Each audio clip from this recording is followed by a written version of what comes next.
देखिए, जेपी नड्डा जी और चाहे भाजपा, पूरे भाजपा को मैं बताना चाह रहा हूँ,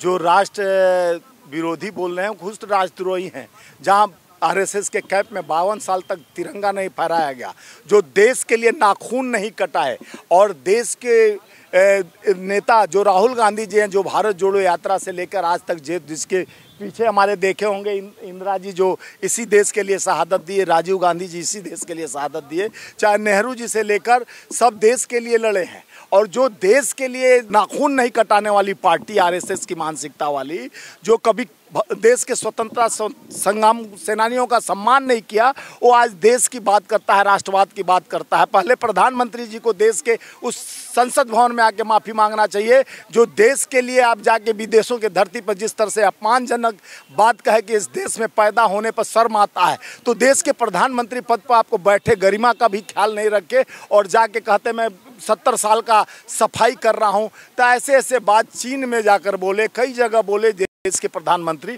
आज उसको राष्ट्रवाद का नाम लेकर भी वो लज्जित है। जिस तरह से संविधान का मुख्य मंदिर जो संसद भवन है, संसद पटल में रोज जो 1 मिनट का 2.5 लाख रुपया खर्च होता है, एक दिन का 1.5 करोड़ रुपया, आज पक्ष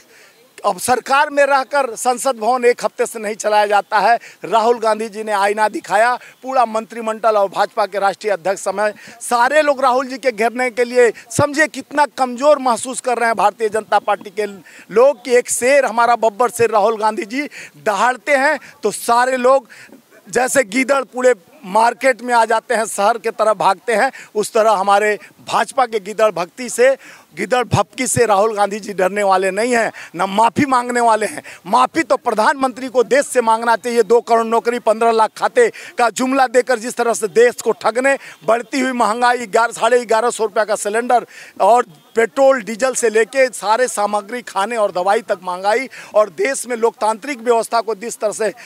ईडी, इनकम टैक्स, सीबीआई का इस्तेमाल कर देश को जिस तरह से तंगी की स्थिति में करा, अब बड़े पूंजीपति जिस तरह से अडानी का सेवा कर प्रधानमंत्री एजेंट का काम किए, 609 स्थान पर विश्व का था जिसको दूसरे स्थान पर पहुंचा। ऐसे प्रधानमंत्री और देश के राष्ट्रवाद, नकली राष्ट्रवाद वाले भाजपा को मैं बताना चाह रहा हूँ, नकली राष्ट्रवाद को ख़त्म करो। राष्ट्रवाद बनना है तो देश के लिए त्याग, तपस्या, बलिदानी, गरीबों के लिए बात करो।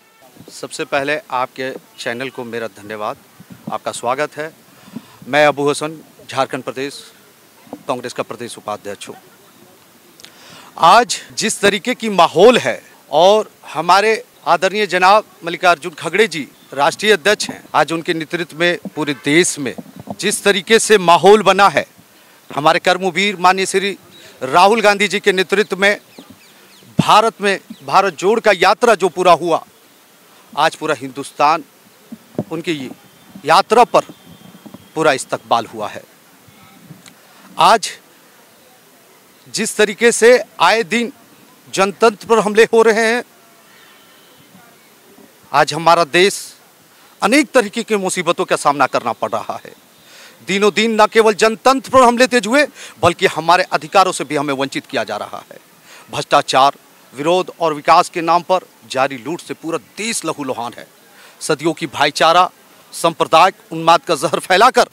देश की एकता और अखंडता को तोड़ी जा रही है। आज आपके चैनल के माध्यम से युवाओं को भी कहना चाहता हूं, आज हमारा देश संकट की स्थिति से गुजर रहा है। आज जिस परिस्थिति से हुकूमत नफरत की बीज बोने का काम कर रहा है, मैं कहना चाहता हूं हुकूमत को कि जिस तरीके से नफरत की हुकूमत बीज बोने का काम कर रहे हैं, हमारे आदरणीय जनाब राहुल जी ने जिस तरीके से हिंदुस्तान के अंदर में भारत जोड़ो की यात्रा को पूरा किया है, नफरतों की बाजार में मोहब्बत का दुकान खोले हैं, और ये मैसेज आने वाले समय में वो उभर के आएगा जो सियासत के वक्त में 70 सालों का रहा है, वो आएगा। और मैं कहना चाहता हूँ आज के दौरे वक्त पे, और मैं सैल्यूट और सलाम करता हूँ उन पूर्वजों को जिन्होंने जमहूरियत की दुनिया में सबसे बड़ी अदालत लोकसभा, राज्यसभा दिए हैं। हमें हिंदुस्तानी होने का फख्र महसूस करते हैं। जहां सोच रखे हैं वो सोच से परे है ऑल इंडिया कांग्रेस कमेटी, और अपनी वो सियासत की हुकूमत आएगी जिसकी हुकूमत 70 सालों तक रहेगी। आपने तो नफरत की दुकान खोल दिए थे, अभी तो मोहब्बत की दुकान से बटना स्टार्ट हो गया है, और जब मोहब्बत के दुकान से पैकेज निकलेगा तो पूरे हिंदुस्तान पर वो डंका बजेगा, और जिसकी डंका की आवाज़ पूरे हिंदुस्तान में गूंजेगी। तो आप उस बात को कहना छोड़ दें कि किनका ना रहेगा और किनका रहेगा।